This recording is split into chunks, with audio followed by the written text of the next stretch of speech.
As Robert Kiyosaki once said, let your money work for you. Sure, but what does this mean for those who are not so well versed in these financial matters?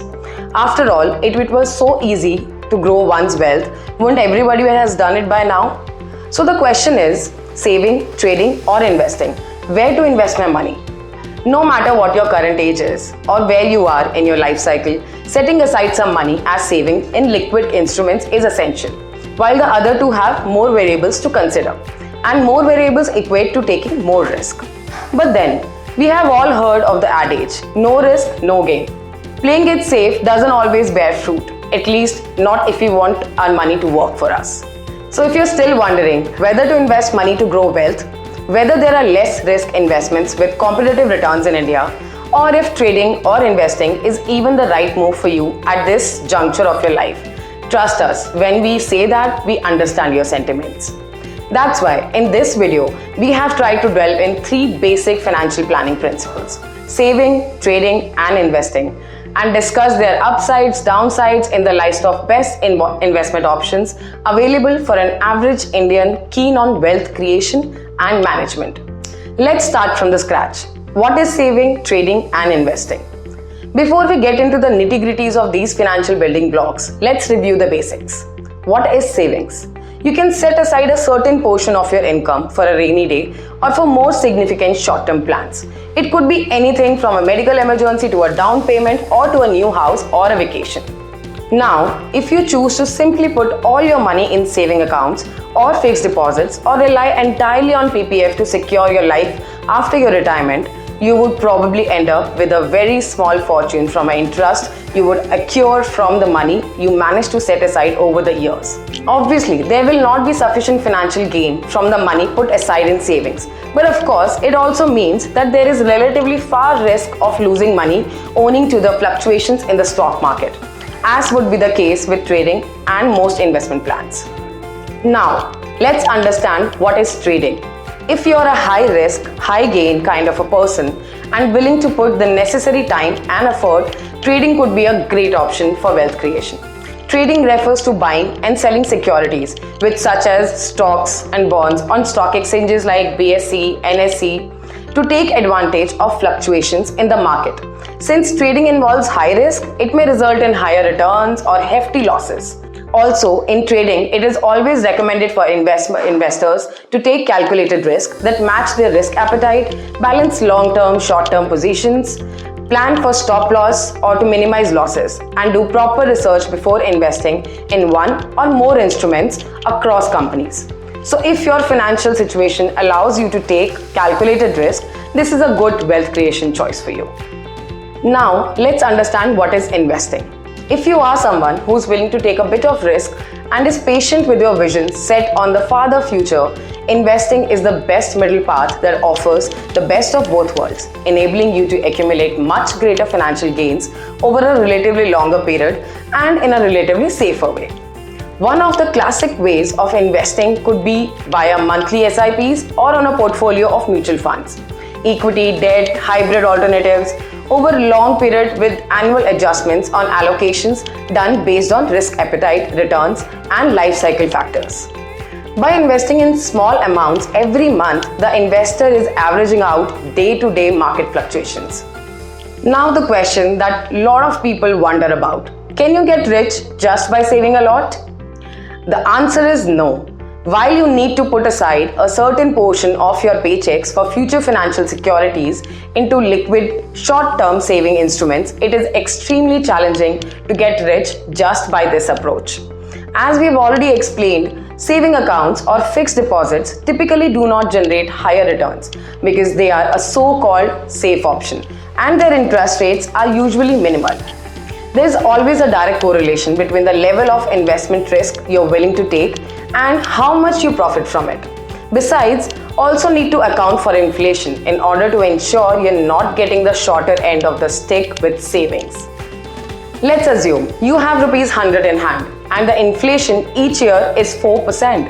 In other words, the value of goods and services will also increase by 4%. So after 1 year, the purchasing power of ₹100 will drop to ₹96, meaning that even if you have ₹100 in your hand, you can only buy items worth rupees 96. Let's explain this better. In a 5-year period, the value of rupees 100 will drop to 81. Thus, if you do save rupees 100, it won't do much if the rate of return does not keep up with the inflation. So now, what are the advantages and disadvantages of trading?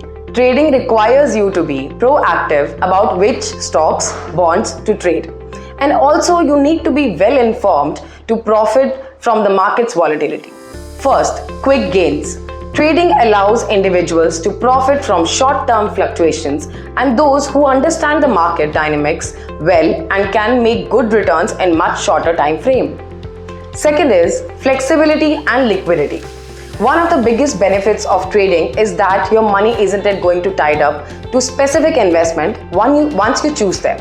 You can make timely changes to your portfolio based on current market conditions or exit if needed for any personal reasons. Third up is diversification. You can spread out financial risk by diversifying your assets into stocks, bonds, commodities, derivatives, and whatnot. If you know what you're doing, this may help protect your portfolio in a volatile market. So now, there are problems of trading. Let's understand those. First is transaction cost. Short-term trading can have additional fees such as brokerages fees or commissions associated with them, meaning the total can add up every time you buy/sell equity. Second comes up is high risk. Trading is not the risk averse. Prices can quickly go up and down at any point in time. Third comes is emotional distress. Having to constantly navigate an ever-evolving market also means trading can be an emotional roller coaster for many people. Negative emotions like anxiety, panic, or greed that are quick to creep in may also impact one's decision-making ability and affect how much they earn. Now, let's talk about investing. If trading requires you to be highly active and manage securities often, the investing affords you the luxury of putting your money into a specific assets and assessing how they perform over a longer period of time. But what are the pros and cons of doing so? The first one is long-term convenience.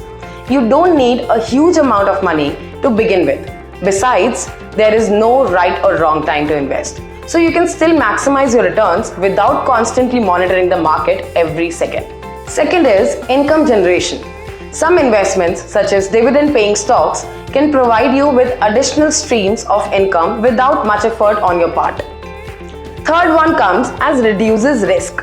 When you invest over a longer period of time, the volatility of the market no longer threatens your money in the same way as it does with trading. Historically speaking, the stock market has constantly beaten the rate of inflation, which also ensures your money actually grows in values. The last one is tax benefits. Long-term investments typically come with some tax relief. So no matter which tax slab you fall under, you can always avail yourself some tax-saving benefits, as long-term capital gains are taxed lower than the short-term capital gains. So now, finally, let's understand what are the downsides to investing. First one is no guaranteed returns. While the current investment strategies can be rewarding, there is no such thing as a guaranteed return.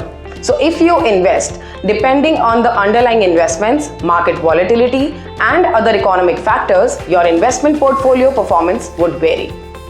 Second is liquidity. Ideally, with most investment plans, you're required to park your money over a long period of time to see any significant gains. And that means you need to be patient and consistent with it. You can't expect quick returns and can't afford to get stressed by the fluctuations in the market. So finally, I will conclude this video for you. Choose the right strategy to ensure your financial success. Saving, trading, and investing are different concepts, all of which have a lot to offer. Whether or not each aligns with your future financial goals depends entirely on how you choose to utilize them. While saving is an obvious necessity, investing and trading are choices that will depend how well you make your money work for you. Thank you for watching this video. If you liked it, subscribe to our channel and also tell us in the comment section below what else you want us to talk about next time. Till then, stay tuned and do remember, knowledge is all about sharing.